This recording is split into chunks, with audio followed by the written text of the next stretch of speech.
I just got this text message this morning on my phone. Hi, Stuart. Just this moment finished reading your book, smiley face.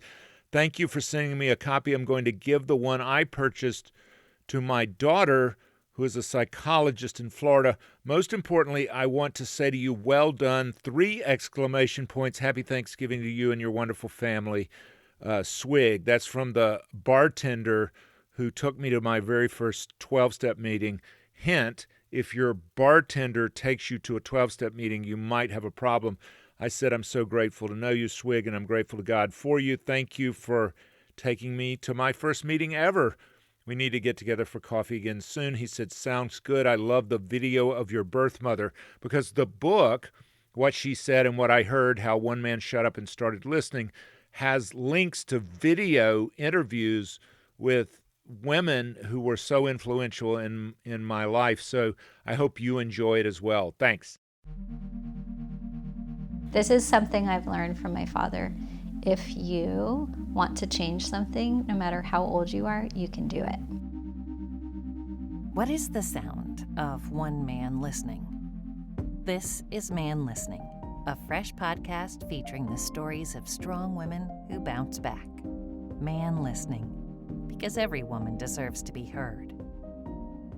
Hi, I'm Stuart Watson, and welcome to ManListening. It was very hard to edit this week's conversation down, and so we didn't cut it as much as my editors might have liked, but it's because she just says so much good stuff. Without further ado, this is my friend Sarah Faircloth.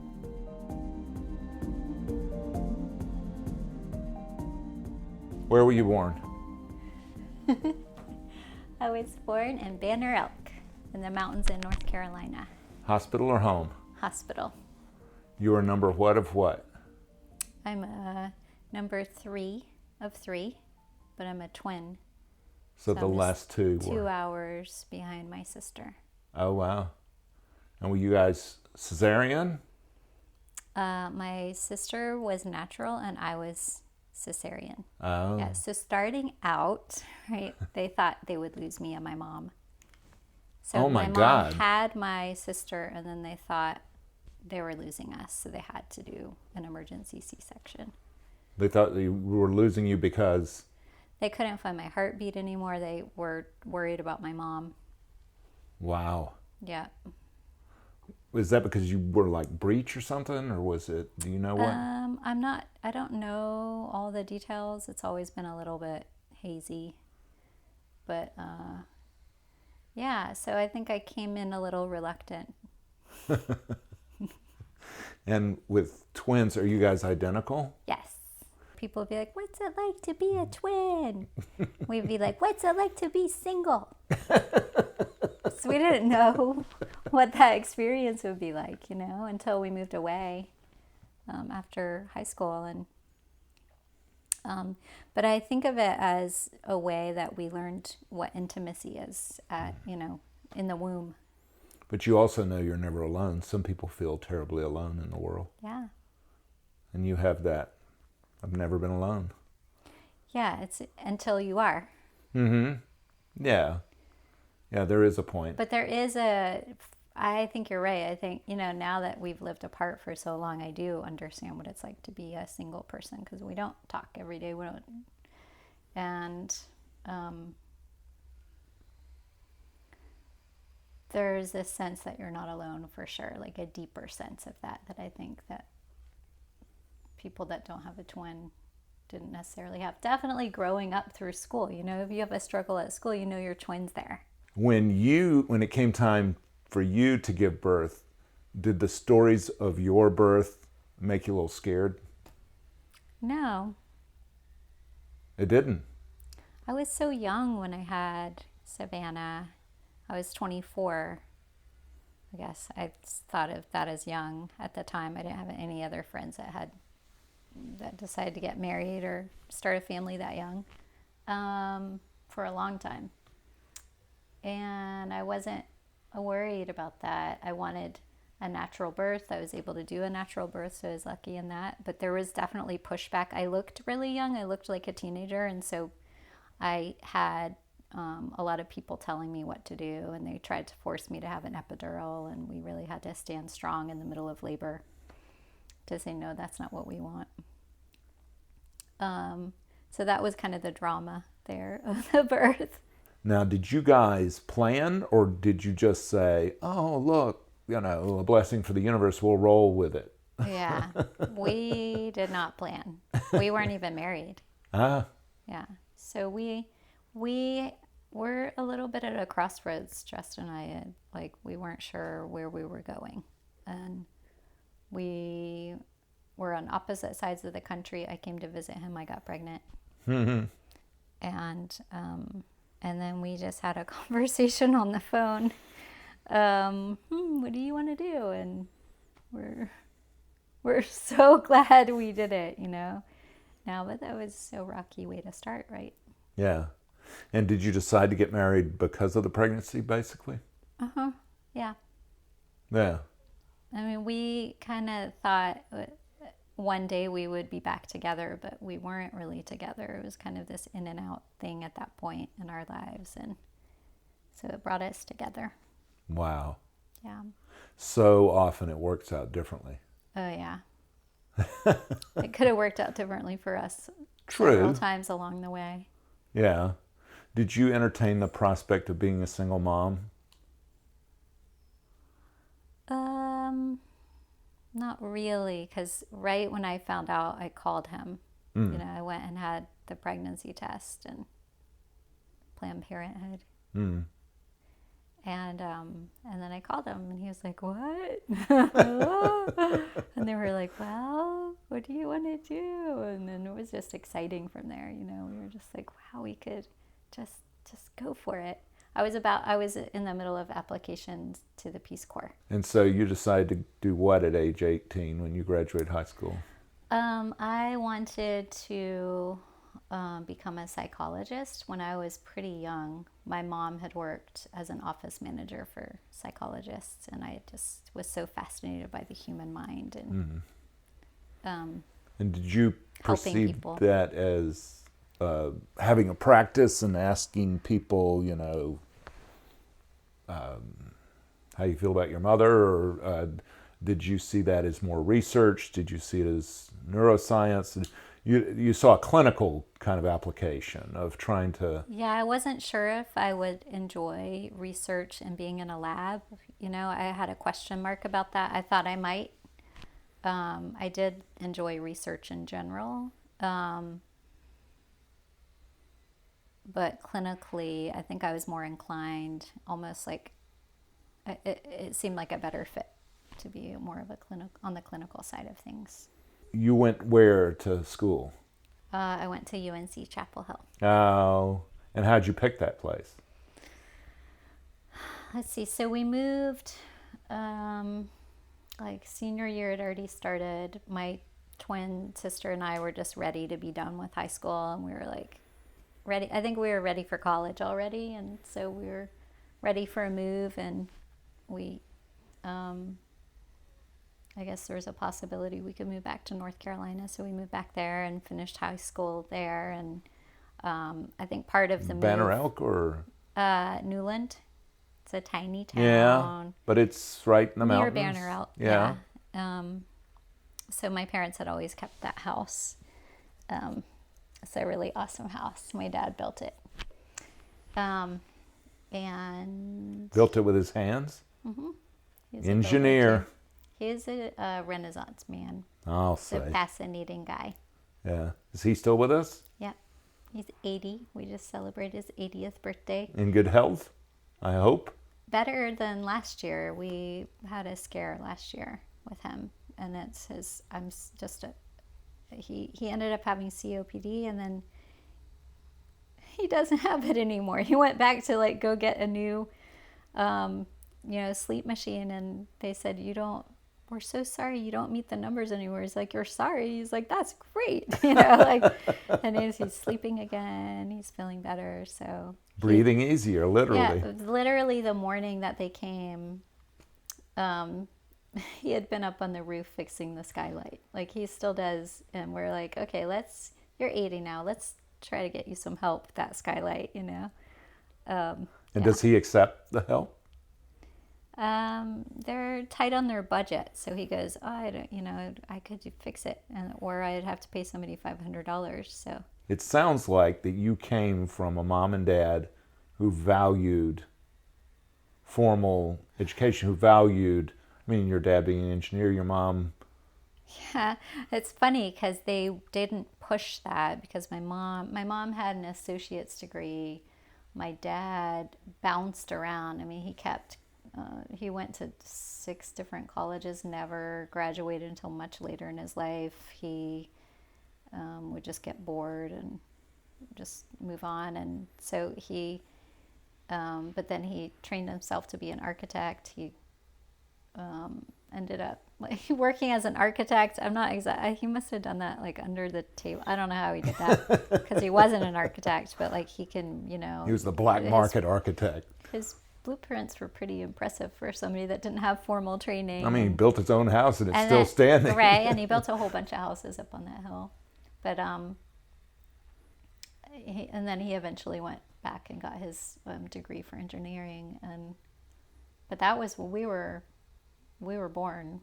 He must have been 35, 40 when he went back. So they always valued learning and exploration and curiosity. It was always like, what do you want to do? My twin sister actually went to massage school right out of high school, even though she could have gotten into any number of colleges. Yeah, but that's what she wanted. And so that it was more about what is it that the world is full of a myriad of possibilities for what you want to do. What do you want to do? It was very much encouraged in my family. You want to do that? Great. Science fair? Awesome. Art fair? Great. There wasn't any sort of any profession wasn't raised up as somehow better than another one. Somebody that made more money wasn't somehow valued, more than another one. It was more about what do you really care about and go for that. Well, by the same token, if you said, I want to make moonshine, or I want to grow weed in the backyard and stay stoned all the time, I think that would have been discouraged. Maybe. Really? You think they might have said, moonshine, cool? I don't know. They were a little crazy. Was there a little hippie? My dad was definitely a little, he was wild, and he would tell us all the stories of all the mishaps he would have with his various drug experiences and stupid things he would do. And they were so open-minded. They really were. And then they would... Now, I don't really know the answer to that because we didn't really go that direction. But when we would get in trouble, like when we stole my friend's car one time, my friend's parents' car one time when we didn't have a license. That we got in some trouble for that. And what did trouble look like? Oh, it looked like we were grounded for a weekend or two. But it looked like my mom was disappointed in us, and that is not a good feeling. Anybody ever spank you? Yeah. Dad. Yeah. He was a rageaholic, my dad. So as interesting and imaginative and fantastical as he also was very difficult to live with. And does that mean that he was typically angry, or it means every now and then, watch it, he's going to go off? It depended on the years. There were eras, I don't know, how happy he was at work. But he was very unpredictable. Do you think some of that might have had to do with anxiety, depression, or do you think it was just... Yeah, having the training I have now, his mom most likely had maybe bipolar, or even my aunt on my dad's side is a psychologist, and she even considered that maybe she had schizophrenia. Was she ever treated, diagnosed? No, she was an alcoholic too. So you're, by definition, an adult child. That was my grandmother. But my dad, I sort of think of my dad as he could have gone that way. I think he could have become an alcoholic. He definitely had those tendencies. I don't know, sometimes I would call him a rageaholic. You know what somebody looks like when they haven't really gone through recovery. They're sober, but they're not in recovery, right? No, I see them all the time. They're all around I us. bump into them all the time. And whether or I not saw one this morning. Right, or whether or not it's around a substance or not, but it happened to be for my dad. Do you know where the rage came from? Yeah, we knew where it came from in terms of, but it was almost like excuses were made for him growing up, like, oh, but he had this horrible childhood. And we would be compassionate, and at the same time, we're living through this, verbal abuse at times. And Physical? Physical is a really mild degree. Like, we would be spanked, and he would use a switch, and as we got older, he would shake us sometimes, and he would just, his face would turn red, he'd scream and yell, he'd punch holes in the walls a couple times, but that was the height of the physical expression of his rage, but it was just explosive and volatile and scary. Did he ever get a kind of confrontation, intervention, come to Jesus? The pattern just continued. It was pretty steady throughout our whole upbringing. So I don't know how he processed that after the fact. I know that he would follow us around and apologize, but not really apologize, and always kind of say, but if you didn't do, then I wouldn't have, right? It always was back on us. So it was never his fault. And so, no, there was no responsibility taken in terms of like how he owned up to it. Certainly not in the expression that we received. And my mom would protect us unless she wasn't there. And so there was a sense, of, we definitely said, Mom, why don't you leave Dad? Like we said that to her many times because it was really hard to live with. And her answer was? Oh, I don't know exactly what her answer was, but it was no. She never did until I had, did I have both the kids at the time? I had Savannah. She was little, and I think it might have just been Savannah. It could have been Oliver. I could have had Oliver too, but I was up in the mountains helping my dad on a project in the house. I was helping him like paint something, or I don't remember what I was helping him with, some house project, and he just lost it, and I got really scared because it was just me and either my daughter or my baby and my daughter, and he banged his head against a wall, and it was like a big bump, and it was starting to bleed. And I just, and then he was saying some pretty paranoid things. So I just said, I have to leave. I'm leaving. And I just did it as quietly, calmly as I could because I was really scared. And after that, we had an intervention. But there was another time before that where Justin was with us, and it was me and my sisters and our families, and he just raged on, I don't remember which child it was. It was one of our kids. Justin came in and said, no, you can't talk like that to our children. And my dad said, you gonna fight me? And Justin was like, you wouldn't want that, And he was like, no, but we can leave. And me and my two sisters looked at each other and we were like, we can just leave? We were adults and we didn't know we could leave. And we left. We all left and we went and stayed at my sister's house, and we didn't come back that night. And it was so incredibly empowering to have someone stand up for you. So there was no model for that. We didn't know you could do that, even as adults, even having started our own families. So it was, all three of us remember that and just really are grateful to Justin for kind of showing us that. And what an extraordinarily mature, even Oh God, he was kind of incredibly even and strong. You know, his just whole body exuded this sort of boundary, confidence, clarity that we didn't know what that looked like until we saw that, and we were like, wow, he's a warrior like that. Like, he just has this like stance where it's just like, not on my watch. So that was pretty awesome. And then after the second incident with Savannah and my dad, I spoke to everyone and I said, he needs to go to anger management. I'm not going to be around him until he does. He needs to do some work on himself. I'm not allowing my children to be around him. And then everybody else decided that's what they wanted to.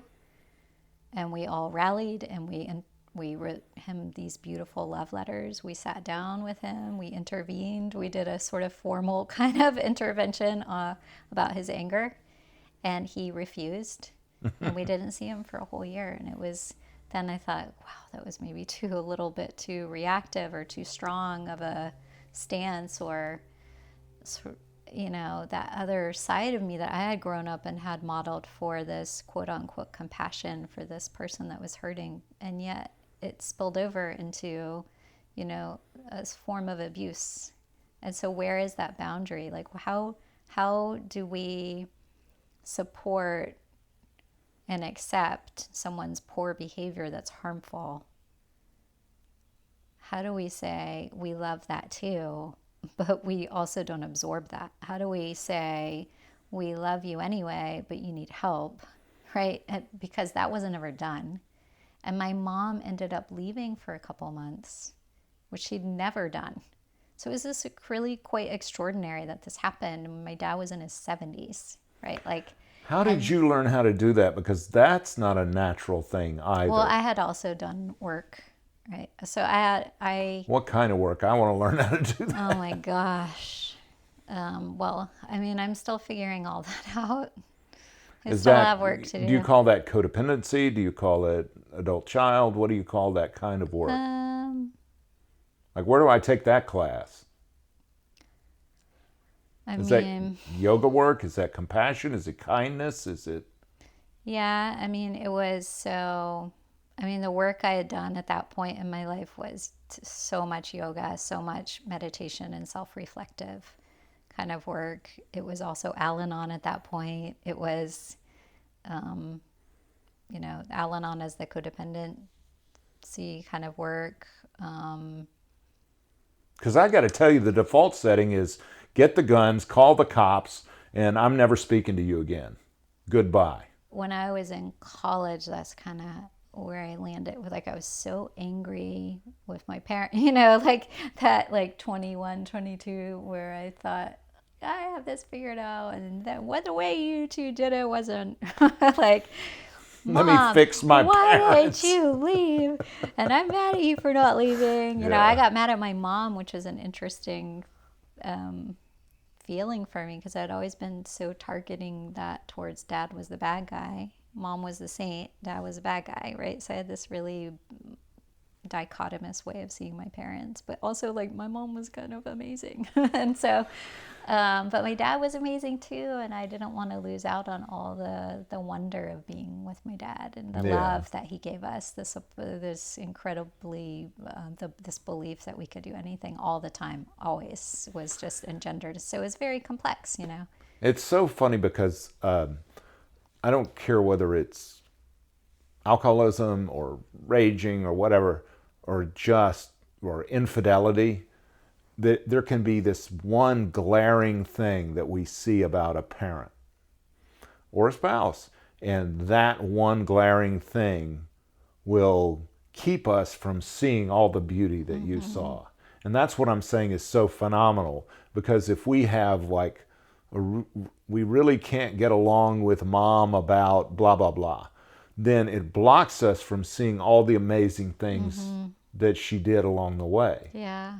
And you are able to see them in this complex way. You know, I still see you as a fully formed person, but this one thing is standing in the way of us, you know, having that relationship. Yeah, and it stands in the way of feeling close, right? Like, and one of, I guess a later part of my education after all of that, because he did go to anger management, and now he knows what to do. He behaves differently. This is something I've learned from my father. If you want to change something, no matter how old you are, you can do it. I That saw is my dad do unbelievable. it. No such And thing this as you can't was teach an old dog new tricks. exactly. And we're talking about this deeply entrenched pattern in a 70-year-old white male. And he did it. You keep saying white. What does white have to do with it? I know. I think it's more of a male thing. Well, I don't know. I guess as another piece of my education that I think is kind of on my radar right now of, that's it's in the air. There's a lot of awareness about white privilege right now. And I've been studying about, my position of being white in this world. It is a different world for me because I'm white than it would be if I were a person of color. There are plenty of men who are persons of color who are raging. Of course. And there are probably women who are raging, yeah. Yeah, and I inherited ways of expressing anger like my dad. I mean, it wasn't the same degree and it didn't look exactly the same, but there were, I've had to work on that, and that was partly inherited from my dad, partly from sexual abuse that I survived, and that trauma, it has that PTSD. Well, I had PTSD, and so it has one of the features of that is this instant rage, right? Like, so I myself understand that rage, but I guess when I say white in that circumstance, I'm thinking of he didn't have to look at himself. He didn't have to check his behavior being white and being male, and that intersectionality. White men get to do what they want and they don't have to answer to anyone, right? Like, that's the norm in our society. There's not a consequence. No, the consequence is like not much, right? Like, people stay because that is the way it's been. And so versus if you're a person of color and you're male and you're raging, there's consequences for that. Yeah. You're going to go to jail, most likely. And all kinds of, danger that you have to withstand because you're black or because you're a person of color, and that he didn't have to think about, right? That's a big problem for all kinds of interpersonal relationships, and it's all through the land, right? Like, that is an aspect of when you're talking about that kind of self-reflective work. I think it's even more imperative for people who are sort of at the top of the food chain to do that. If they can do it, then that really can start to shift patterns. But I think self-reflective work is good for anyone, no matter what gender you identify as, no matter what, And the funny thing is that so many people think, oh, I have to go pay hundreds or thousands of dollars to do this type of work.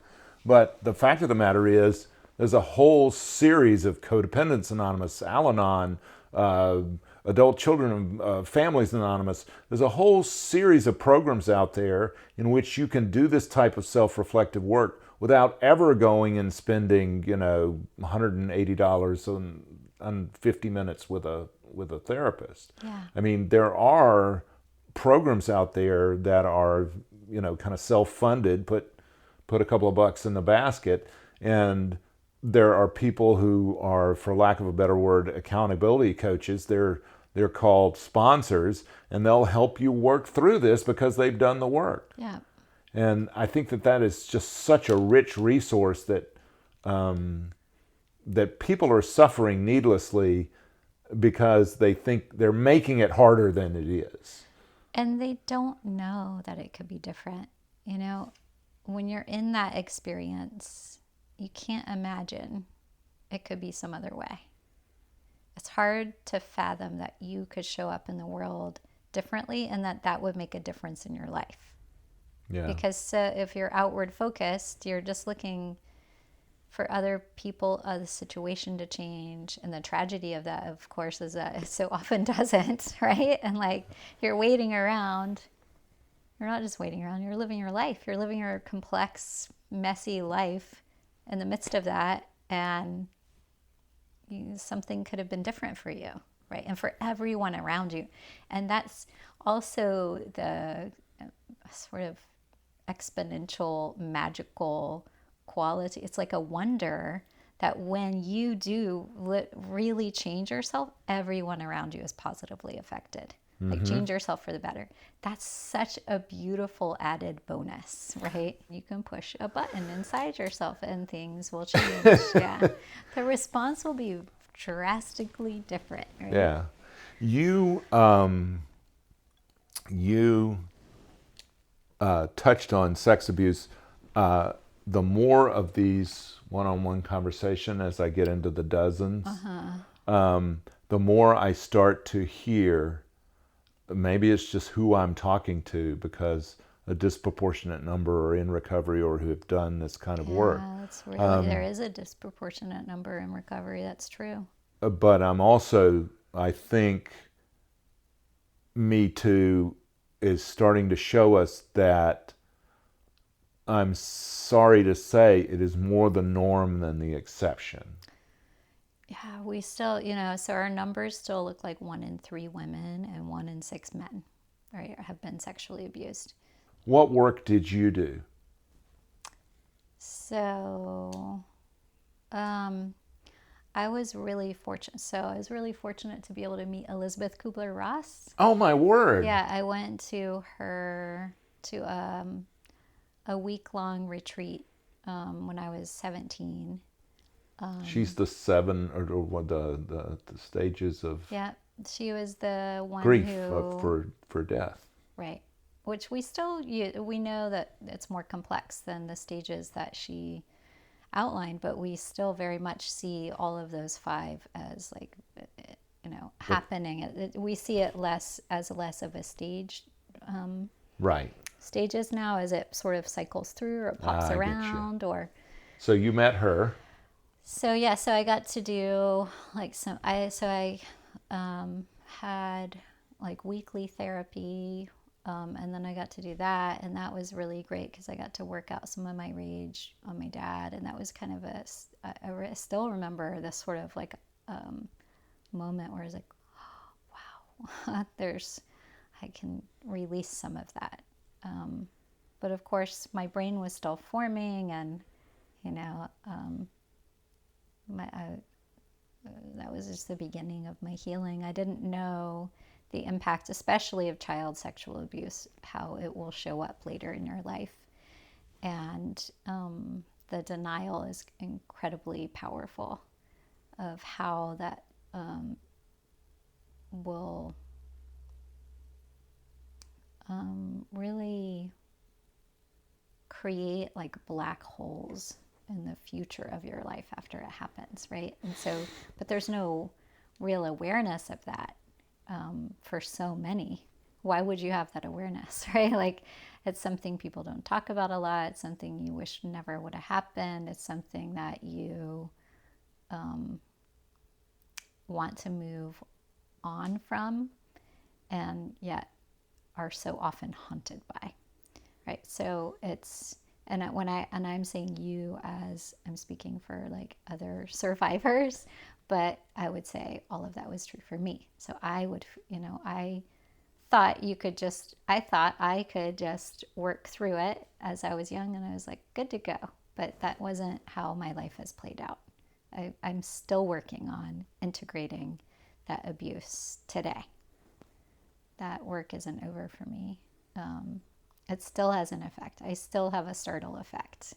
I still can't watch certain TV shows. I still can't, as a counselor, I thought it would come up more than it does now, but I've really been able to work through it as a counselor because I'm in such a different seat when I'm taking the seat of a counselor than if I'm just, relaxing and enjoying, like taking in the world in a different way. By virtue of your experience, are you able to help women, particularly younger women? Through a similar experience, you mean? Who have had similar experiences. Yeah, I really get them. Like, there's instant empathy. But I would also say that I can see that, I think it's such a fascinating thing how trauma works in our bodies and our brain, and how we hold it and how we sustain, how we live a life even though we've experienced trauma. And I consider all human beings to have experienced some level of trauma, because because life happens. Everyone's going to be wounded in some way or In another. some way or another. You don't get out wound free. Nobody gets out of here alive. Everyone Nobody loses gets out someone. alive or wound free. Right. We just don't. And so I have a deep and profound awareness of that, and again, appreciation for people's wounds, and how it can be the place where you could really grow a whole new life for yourself too, right? Because it's the black hole too. So it holds a paradox there. Well, it takes some kind of positive action to rid the body of trauma. And especially to people that mean the most to you, will you be triggered by, right? Oh, yeah. So that's what I've been studying for, I guess, the last 4 years. Which is usually family is who we're talking about, right? Right, and it's attachment theory. So it's the understanding that I don't know what that means. Right. Also, it's knowing that human beings we're wired for connection. We're built for attachment. That's who we are. We need each other. We really do, which is in complete opposition to the codependency theory that I learned earlier on, that was really so helpful for me. But it resonated with me so deeply when I started studying this, and now there's more and more scientific evidence that yes, this is the case, and yet it becomes that much more imperative that we figure out how to find the ways of being able to connect with each other, right? So one of the biggest changes in the last several decades is that a couple, I would just go to the traditional couple, if someone gets married, right? Or not, if they're a couple and they don't get married, that they rely on each other. So intimate partners are relying on each other to such a higher degree than we did even in the 50s, let alone before that.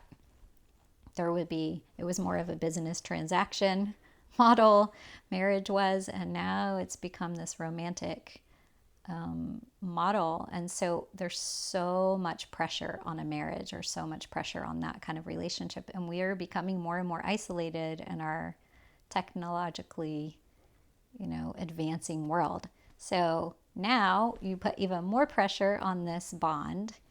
And so it's essential that we start to understand what that means, or like, how do you figure that one out, right? So, but attachment theory helps us understand all the way down at the basement of when you get triggered for just that nanosecond, when it feels like the punch in the gut, or it feels like the world just ended, or it feels like you were just left all alone, right? Or you were rejected, somehow you weren't enough, right?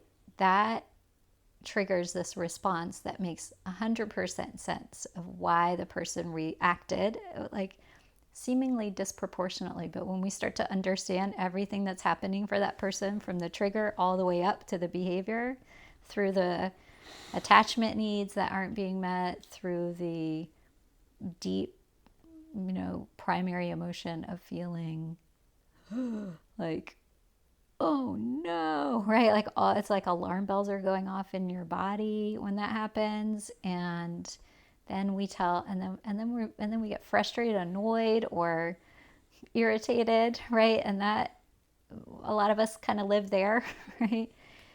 Or we could spend a lot of time there, and then we tell ourselves a story, and it's all reinforced by the perceptions that we have of ourselves and the other person. And then we do something. And when we do that thing, it lands on the other person, and it's a whole cascade of this sort of cycle that we can get stuck in with our partner. And so that's the couples counseling work that I've been just totally loving. And it's so complex, and it takes longer to learn to really embody the model that I've been working in. But it makes so much sense. And I just like when somebody starts to tell me about how they get triggered, I don't think they're crazy. I don't think they're ridiculous. I don't think that behavior doesn't make sense. It's perfectly logical, and it could have a very harmful effect on someone else. So it's like being able to understand it and then starting to make sense of it and being able to communicate at a deeper place, right? Because that's where the vulnerability lies. So there's such a thing as healthy dependency. Yes, that's it. That's the key. It's in the understanding, when am I foisting an unhealthy dependency upon this person? And I would even say, like, how is it that my behavior is affecting my partner? Right? Like, what is it that I'm doing or saying that's triggering them, that's pulling them into this way that we can't get that healthy dependency right now? How are we getting stuck? And then the sort of, and at the same time, it makes sense that somebody would be freaking out, if they're feeling abandoned. It makes sense that somebody would be withdrawing if they're feeling rejected, right? And it all starts to make sense when we understand that we do need each other. And so it's like, it's so amazing when we do come from a place of vulnerability, because now we're talking about something that doesn't have to do with all of the behaviors or the content of what we're talking about. Now we're talking about deep down at the basement of our being, this is how I get scared. And you mean that much to me. You have that much power. That this behavior that you do has a huge effect on me. And that's a really different place to have a conversation from, right? Because now we can be like, oh yeah, you didn't call me, but I know I can count on you. And then that thing that used to trigger, it might still trigger, but then you can have a different conversation rather than blaming or so on and so forth, whatever happens between the two.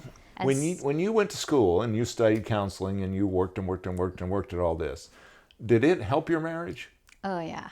It helped it a ton. Oh yeah, huge. Would you go so far as to say it saved your marriage, or like preserved your marriage? It ensured that some things were not. There were. Justin and I have been through so much, like that our marriage has survived to this point is really, I haven't had anybody that survived what we've survived sitting down in my office. Right. Not to the level of kind of the amount of what's happened. And for this marriage to have withstood the trauma that it's withstood, right? So... But I say that as a fan. It was incredibly helpful, and it's always a choice, though. So I want to say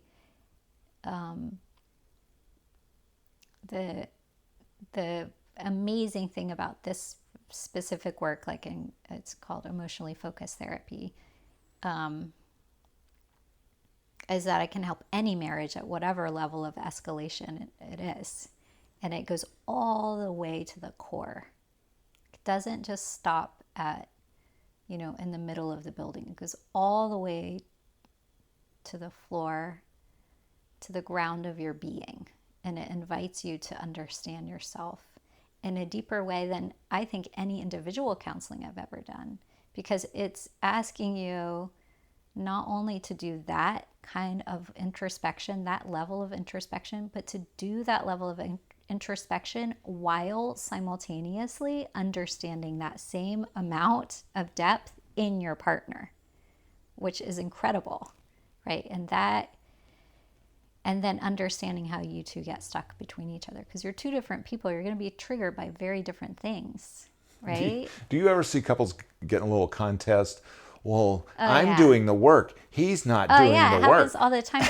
And that the irony is, so often both partners feel that way. Both partners feel like, I do everything to try to fix this. And some partners will, some couples will come in and they want you to fix their partner. They don't have any work to do. They've already done their work. Exactly. And they want their partner to do some work now, damn it. I think it can be helpful to a point to say, because I think what's really being said is, hey, there's two people in this relationship. Let's look at that. I would say so many people eschew the things that happened to them in the beginning, that first step of really saying, this did happen to me. It's had this profoundly damaging effect on who I've become, right? And when my partner does this, it brings me back to when I was that little boy hiding in the corner, right? Like, that's the feeling that comes up in that person's experience in the present moment. That's how powerful trauma is, right? So I would say, can we have compassion for what's happened to us? And when we do, that doesn't give us a pass for what we do, right?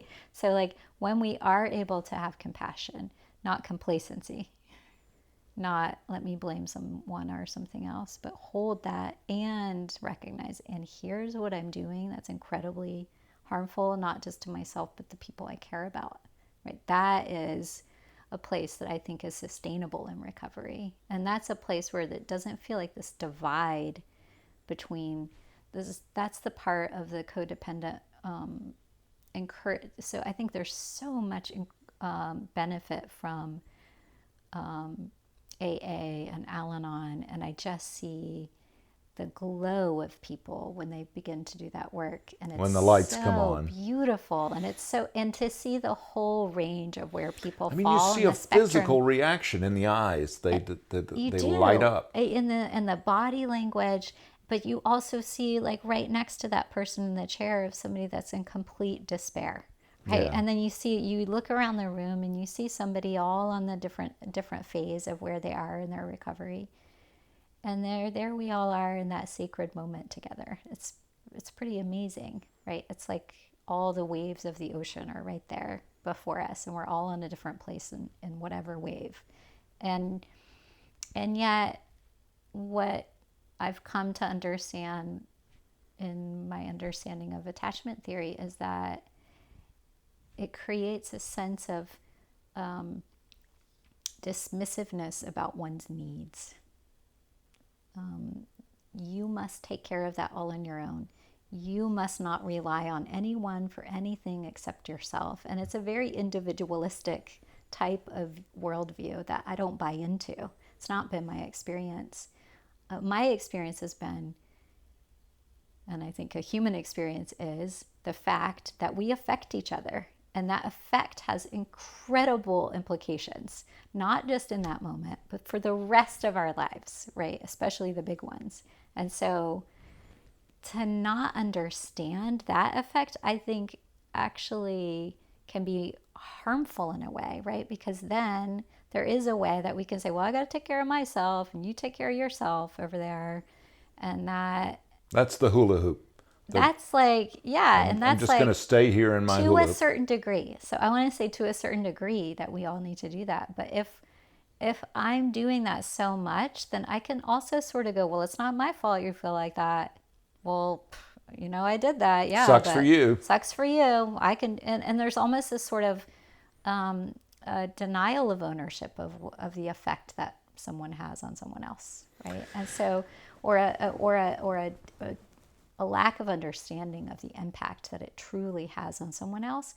And the amazing thing is that you actually have the power to do something about that. Isn't that wonderful? Mm-hmm. You have the power to have this effect on your partner that can completely change that person's view of themselves and view of you. And if one person shifts, the other person will too. Yeah. It's that inextricable. I remember learning that in Al-Anon, like in the learning about how if you change one gear, that system doesn't work anymore. That just that image of a cog was like, oh yeah, if I do something different, this whole system falls apart. It can't stand. That person, the other person could start to do this very similar dance with somebody else, and your relationship might not last, but right, like when your partner does something different, that changes you too. What you've experienced as you get these advanced degrees and start to do this is your hope is well founded because you've been able to see these lights come on, right? Yeah, because I've been in therapy since I was a kid. Like I know it works. And I know how hard I know how hard it is to really change, because it wasn't just therapy for me, but where would I be without it? It wasn't just yoga for me. I would be a completely different person without yoga. And my yoga practice has been deeply spiritual for me. And that's been my spiritual practice for a couple of decades, I guess. And just the gratitude I have for my yoga practice is so deep, right? And I know inside of me what that practice can do for someone, even just a little bit of it. So I know that every day. I know that multiple times a day. It's a part of who I am. So when I share it with someone, I just am so like delighted to share it with my students or with my colleagues, and I'm so grateful for that shared delight. But so yoga always invites you to a deeper experience, but it's the style of yoga that I do, the philosophy that is the bedrock of how I practice and how I teach, is a communal one. So it again, right, that connection and the way that we can see potential in each other that we wouldn't dare see in ourselves, right? Like we can see, we can help each other as a group. We can go so much further than alone. And so that when we do yoga together, right, it can be amplified. But so what you're saying is, if you sit and watch a yoga video and you do what the person on the screen is doing, you will have a quantifiably different experience than if you are in a room filled with people who are kind of bound by a common space and a common purpose. Yeah, it'll be amplified if you're live in person with a group, right? Than if you're in your living room doing your practice with the video. So it's just similar to going to a meeting. Like you go to a meeting, how many thousands of meetings? You don't even, but you sit in that room again, and there you are. And the whole sort of amazing journey of recovery is right there in that moment. Like all of it's with you. People that went before, people that will come, it's right there in that moment. And I think a yoga practice is like that too, where like, but I would encourage anyone that does yoga, like do it with a community sometimes, so that when you're alone and you're doing it on your own, which is essential that you dedicate, there's a self quality and then there's a communal quality. And the more you kind of engage both, for me, I've found that's the most enriching experience for me. Because otherwise the one could be isolative. I don't want to be more isolated. And the other one could be so leaning on everyone else that what am I offering? Maybe my energy is pulling other people down. I don't want to do that either. So I want to, although you could just go to yoga class all the time and you're still going to be doing your own practice even within that. Yoga in general and the philosophy speaks to worthiness. It speaks to the notion of self, right? And it speaks to the notion of aspects of self to say, your body is one aspect of you. It's a really important one. But it's only one. It's one. And how do you love it? And this is your one vessel for this one great life. What do you want to do with that vessel, right? And how do you want to take up space in that vessel? How do you want to be in it? And this body positivity kind of message is to say, like, love your body just as it is. And that's a very yogic notion. I want to ask you one other thing. 3 years ago, Lorraine and I became empty nesters, and you're looking at becoming an empty nester. Yeah. And I'm wondering if you are grieving that a little bit, or if you're excited about it, or if you already have plans, or if you...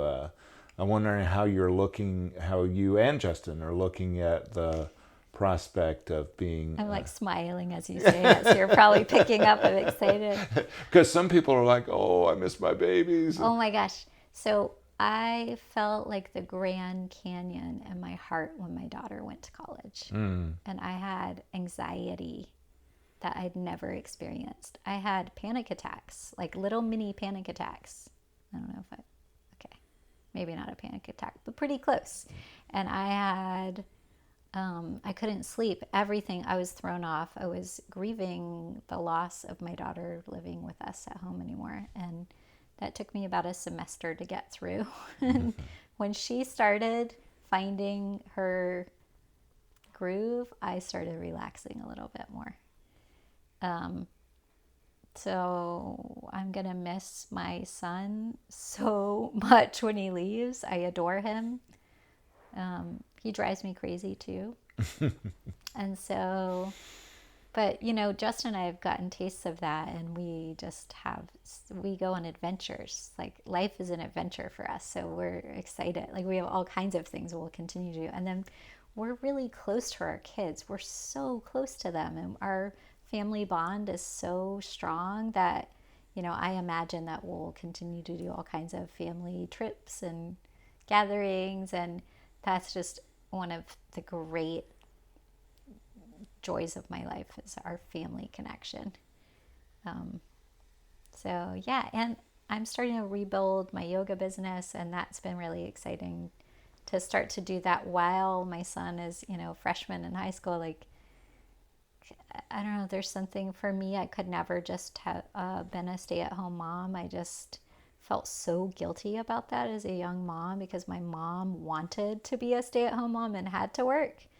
And that was her love. Her children were just like, that's what she lived for. And she's still like that. And everybody wants to be around my mom because she's such a delight. But I always wanted a career.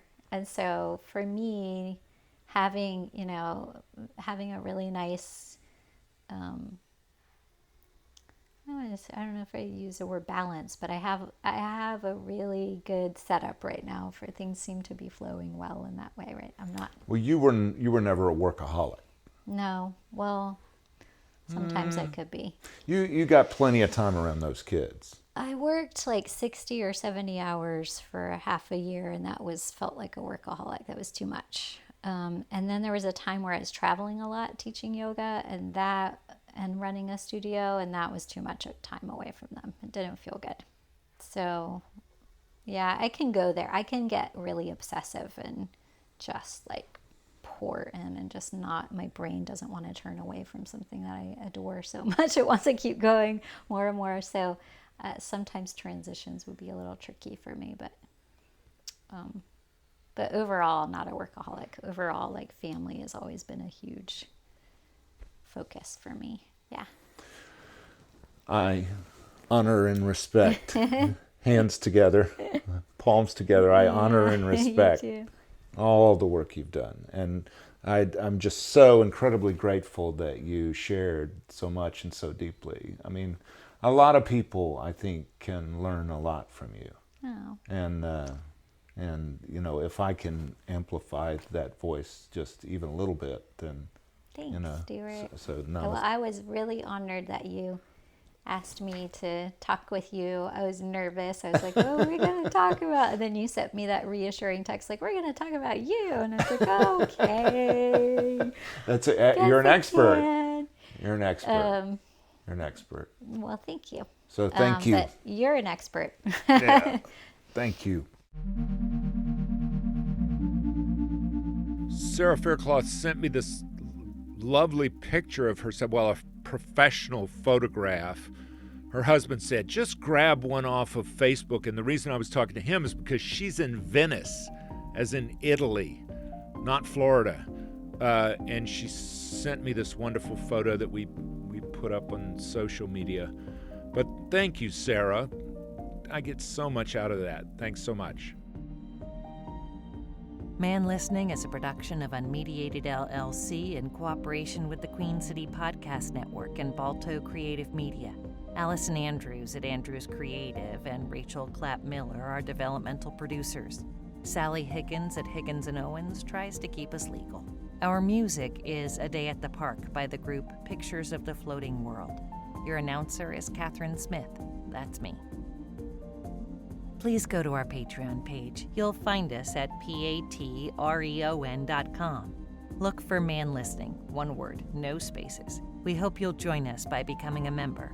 A small investment can raise up the conversation. If you want exclusive member merch like a t-shirt, we can arrange that too. A huge thank you to everyone who has supported ManListening from the very beginning, as we now have the book and the podcast, and we're moving toward exciting other things. A huge thank you to those who were there from the very beginning. We appreciate it. Don't forget to support us at Patreon. We believe one voice can change the conversation. Thanks.